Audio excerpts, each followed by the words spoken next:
നമസ്കാരം.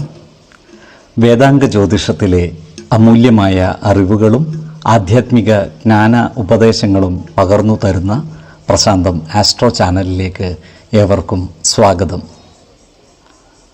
ഈ ചാനൽ ഇതുവരെയും സബ്സ്ക്രൈബ് ചെയ്യാത്തവർ ഇപ്പോൾ തന്നെ സബ്സ്ക്രൈബ് ചെയ്യുക. നോട്ടിഫിക്കേഷൻ ലഭിക്കുന്നതിനായി ബെൽ ബട്ടൺ അമർത്തുമല്ലോ. ഒപ്പം ചാനൽ ലൈക്ക് ചെയ്യുക, ഷെയർ ചെയ്യുക, കമൻറ്റ് ചെയ്യുക. കൊല്ലവർഷം 1200 ആണ്ടിലെ ചിങ്ങ സംക്രമം പൂരാടം നക്ഷത്രത്തിലാണ്. ചിങ്ങം 1-ാം തീയതിയിലെ ഗ്രഹനില അനുസരിച്ച് ഇടവം രാശിയിൽ സർവേശ്വരകാരകനായ വ്യാഴവും കുജനും ഗുളികനും, ചിങ്ങം രാശിയിൽ ആദിത്യനും ബുധനും ശുക്രനും, കന്നിയിൽ ശിഖിയും, ധനുരാശിയിൽ ചന്ദ്രനും, കുംഭത്തിൽ ശനിയും, മീനം രാശിയിൽ രാഹുവും സ്ഥിതി ചെയ്യുന്നു.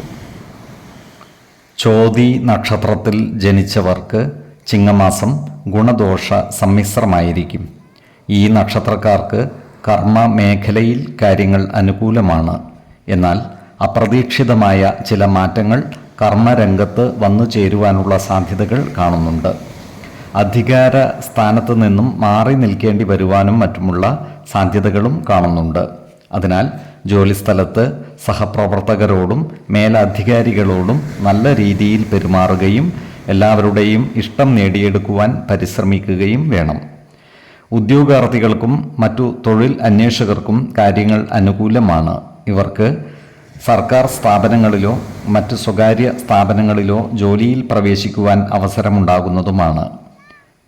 കരാർ അടിസ്ഥാനത്തിൽ ജോലിയിൽ പ്രവേശിച്ചാലും അത്ഭുതപ്പെടുവാനില്ല. അതുപോലെ ഈ നക്ഷത്രക്കാർക്ക് വസ്തുവകകൾ വിൽപ്പന നടത്തുവാനുള്ള യോഗവും കാണുന്നുണ്ട്. എന്നാൽ ഇത്തരം വസ്തുവകകളുടെ നിയമ സാധുതകൾ കൃത്യമായി മനസ്സിലാക്കേണ്ടതാണ്. അതുപോലെ ഇടപാടുകളിൽ സാമ്പത്തിക നഷ്ടം വന്നു ചേരുവാനുള്ള സാധ്യതകളും കാണുന്നുണ്ട്. അതിനാൽ ഇത്തരം ഇടപാടുകളിൽ ജാഗ്രത പാലിക്കേണ്ടതും ധനനഷ്ടവും മനോവിഷമവും വന്നു ചേരാതെ സൂക്ഷിക്കേണ്ടതുമാണ്. ബിസിനസ്സുകാരായ ഈ നക്ഷത്രക്കാർക്കും കാര്യങ്ങൾ അനുകൂലമാണ്. പുതിയ ബിസിനസ് സംരംഭങ്ങൾ ഏറ്റെടുത്ത് നടത്തുവാനുള്ള സാധ്യതകളും കാണുന്നുണ്ട്. എന്നാൽ സാമ്പത്തിക കാര്യങ്ങൾ കൈകാര്യം ചെയ്യുമ്പോൾ അതീവ ശ്രദ്ധ പുലർത്തേണ്ടതുമാണ്.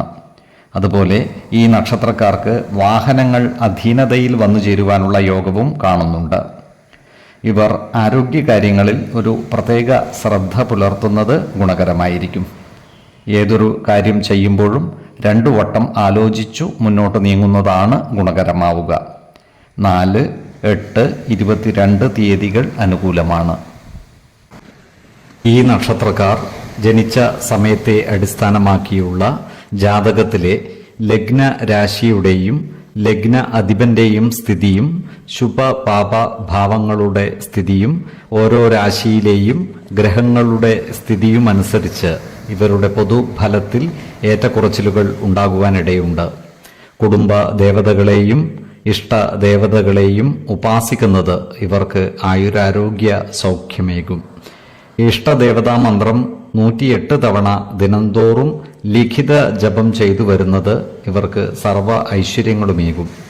നല്ല വ്യക്തി സാധനകളോടെയും ഉപാസനകളോടെയും മുന്നേറിയാൽ സർവേശ്വരാനുഗ്രഹത്താൽ ഇവരുടെ സർവകാര്യങ്ങളും മംഗളകരമാകും.